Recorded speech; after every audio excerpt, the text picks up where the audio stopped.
Profarmer Tour downsizing the crop and yet widespread rust in the United States. Jerry Gidel is ready to assess all of that and more right here on Connected Farmer, your channel to keep you up to date with the latest trends in agriculture and livestock.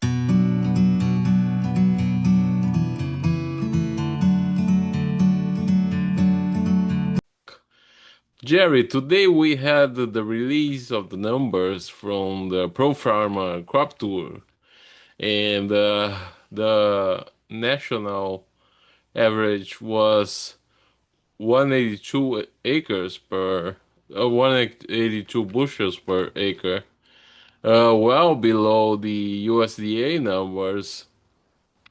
And what has surprised you about the split in the states per state data?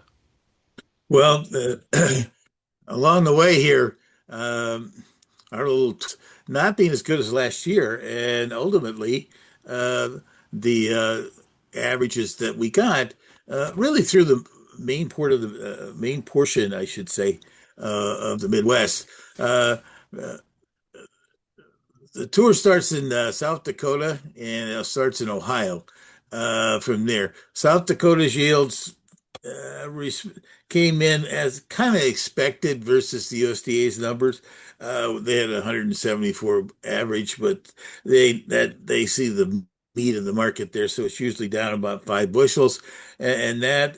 And Nebraska, similar situation there. They don't go ahead and take a lot of samples out of the irrigation areas there, which is a dominant portion of their crop size out there, which the over the years has been 14 more bushels to the state average, and both of those kind of came in with the USDA's expectations of 202 and 168. But as the tour was proceeding eastward here, both in Ohio and Indiana, uh, the expectations from the tours in both those states were solid numbers, 186 in Ohio and 194 in Indiana.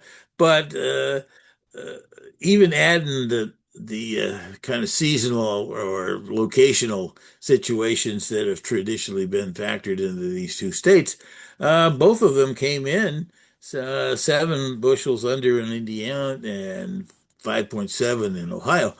Wow, that was the first tip off that this heat issue out here this year has really been insidious. It's really taken down the or impacted the tip back on the ears, things of that nature. And as we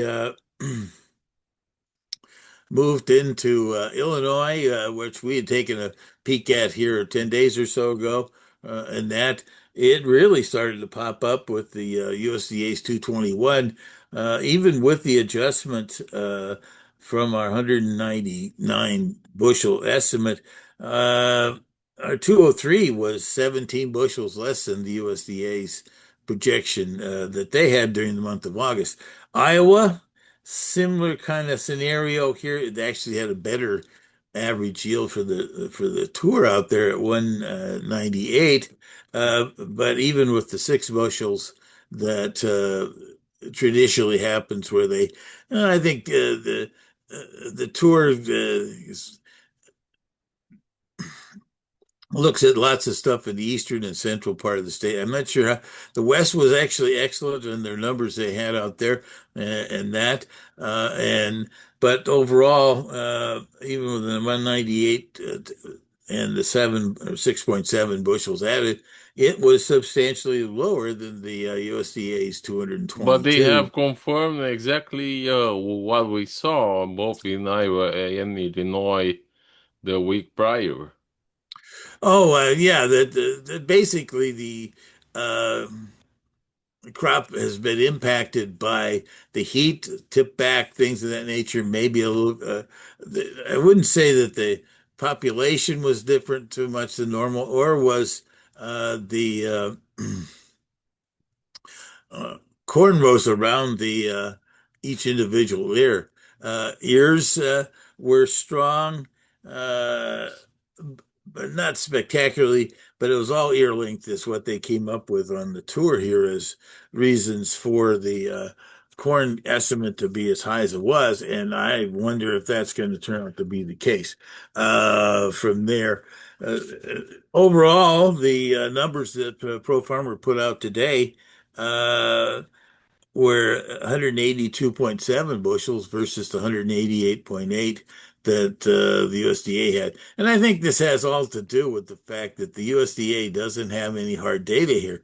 They just utilize producers' expectations and ideas and that.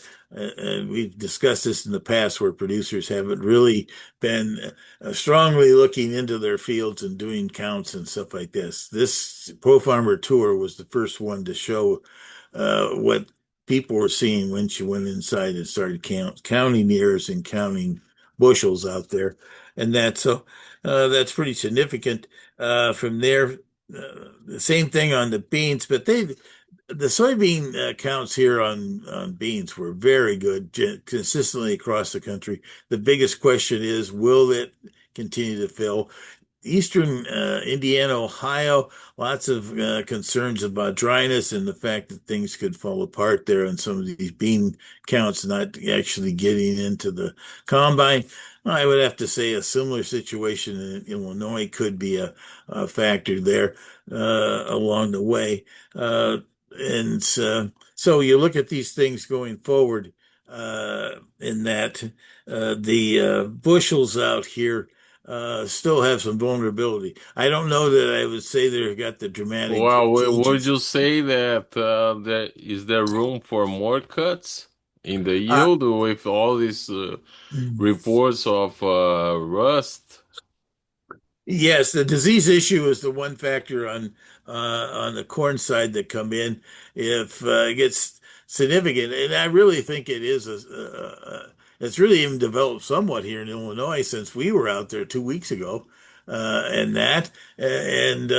it's a factor that really starts in Nebraska and kind of goes all the way to Indiana, and that could be a significant factor because rust and other issues out there.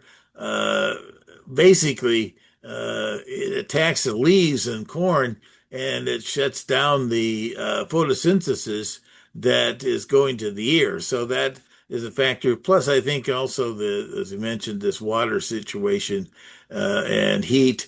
This coming week's going to be kind of modest, but they're still talking about above normal temps into September, and that could also increase the tip back, or in essence, the uh, length of ear, which this year has been projected as a big factor, reason why our yields are so strong as they are. Yeah, so next week we should have some corn ready, I guess, and the market will be also watching if China will also come back to the US for purchases.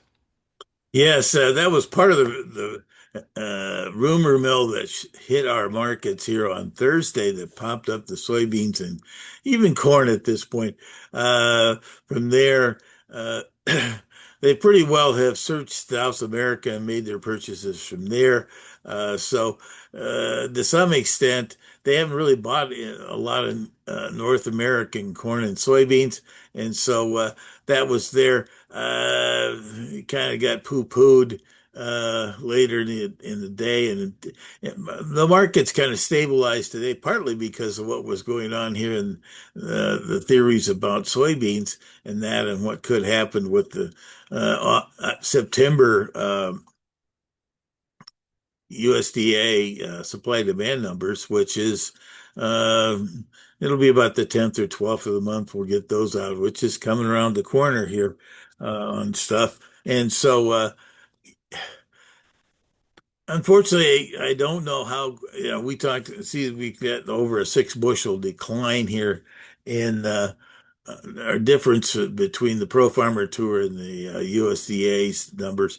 that they issued in August. Now, maybe they'll be more sensitive. Last year, it took them a while to really impact these things, despite it was dry and drying down. Maybe it's a little more dramatic here with this disease issues and other things going on that they might go ahead and.